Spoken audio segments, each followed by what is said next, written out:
begin.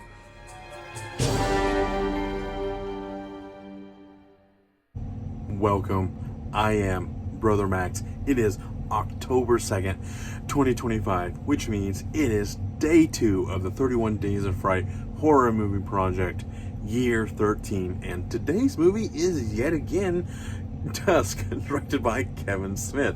Now, I know it was yesterday's movie and all, but I just love this movie too much not to make it a second day from this 31 Days of Fright, because there was so much I left out in the first review. I had to give my shout outs and all that good stuff. So, and talk about so much other things. But you know what?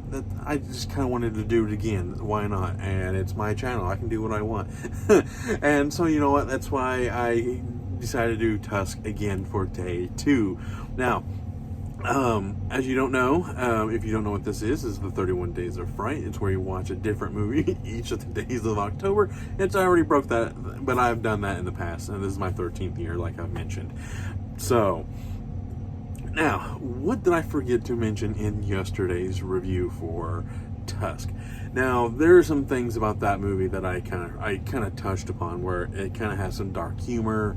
It's just that Michael Parks, it steals the show. Justin Long, I kind of failed to kind of talk about him a little bit more than I wanted to, because he really has some acting moments in the movie. Because for a man who gets turned into a walrus, he does a very excellent job of acting. Because there's a particular scene in the movie where you got Michael Parks and Justin Long just kind of having an acting scene. Like, it's so great. You got this guy telling him stories of being in the Navy and meeting Ernest Hemingway, and kind of just telling his stories. And then you got Justin Long. He's kind of like, he's very crass, and he's very like, he has a very different kind of mindset than Michael Parks' character. Howard Howe, I do believe that's his name. I forgot to mention that in yesterday's video. So he's sitting there in a wheelchair kind of telling a story, and then there's points where he's kind of sipping tea and everything, and he's kind of walking around the room touching things, and you can kind of tell he's kind of like he's very interested in him. At the same time, he's not giving him the proper respect as well at the same time, a little bit. Even though he's really into the stories, he's just but him not looking at him while playing with like artifacts on the wall and stuff like that, it's kind of it's disrespectful, at least in my opinion. So, and the kind of like what books in this scene, the kind of ends is where he's being obviously drugged, and the moment he kind of falls out of the chair, it's like, that is when I think of kind of people falling down in scenes and stuff like that, like when you can clearly tell there's no edit where the stunt double comes in or whatnot, that was a good stunt. Like the way he kind of just flops out of the chair, like his body just gives out because of he's been drugged and everything. And so, and that's where you clearly tell when there's a scene that a little later kind of shows you how menacing Howard Howe, Michael Parks' character, is when he kind of reveals himself, his true self, to Wallace, with Justin Long's character, and he's kind of stands up out of the wheelchair, because Howard uses the wheelchair as kind of like a what's it called, he kind of uses it to disarm Justin Long. He's just a dude in a wheelchair, he's he can't do nothing wrong to me, but obviously he did. And so he makes up this weird story that he got bit and all that good stuff, but you can clearly tell, you can see the sense of dread kind of coming up. So once we finally get to the scene of the movie where the big reveal of Wallace turned into the full walrus costume, that's kind of where the dark humor kind of comes in, because I don't know if people really pay attention to how cameras move, or how the music can really affect someone's mood in the scene and stuff like that. Like if it's an action scene, the music's going to be differently paced than a romantic scene. You know what I mean? So like that. But when it comes to camera movements, it's the exact same thing. Like when I went and seen The Long Walk this couple weeks ago, like they have some scenes where it's like they're constantly like kind of walking and talking, and it's like that's like tremendous acting right there, like able to like kind of keep a whole conversation while walking, to a pretty decent continuous take.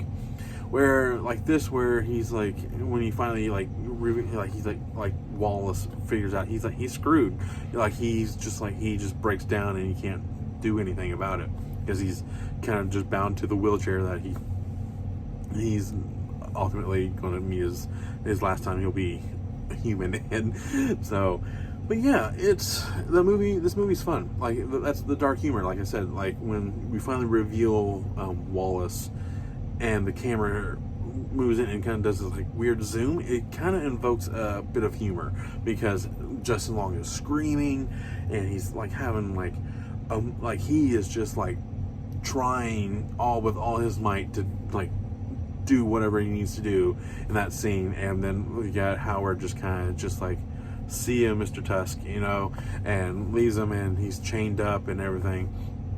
And so, oh man, it's like, and then there's plenty of other side characters I didn't really touch on yesterday. You got Haley Joel Osment, which is his podcasting partner, and Genesis Rodriguez. I think that's who the other actress in the movie. Those two are kind of having an affair behind Justin Long's character, and that's not really a spoiler or anything like that. It just kind of adds a little bit of character development and stuff. But they are hard pressed to find Wallace because he just went off the grid. It's unlike him because obviously but they still care about him, even though despite them kind of fooling behind his back and stuff. And there's some dialogue that kind of shows that he's quite like, if he kind of deserves it a little bit, not so much being turned into a walrus, but like being cheated on. He has some moments where he's kind of a wank, but yeah. But anyways, this movie's fun. That's why I had to do it for a day 2 for the 31 days, because if you didn't see yesterday's video, hopefully today's video helps you kind of convince yourself to kind of go forth and check out this movie, because it is fun to watch. Like, I have a rating scale for these movies. You got 1, it's run-of-the-mill horror, nothing too fancy. You got 2, which is best watched with the group. 3, it's more than average horror, but adds nothing new to the horror genre. 4, it helps move the horror genre forward. That's the rarest of the bunch. And 5 is a horror classic. Now, yesterday I gave it a 2 because it is definitely best watched with the group, friends, drinking, which I am still drinking my hard cider from yesterday. Still pretty good. But I also kind of want to give it a 3. Definitely more than average because it's different.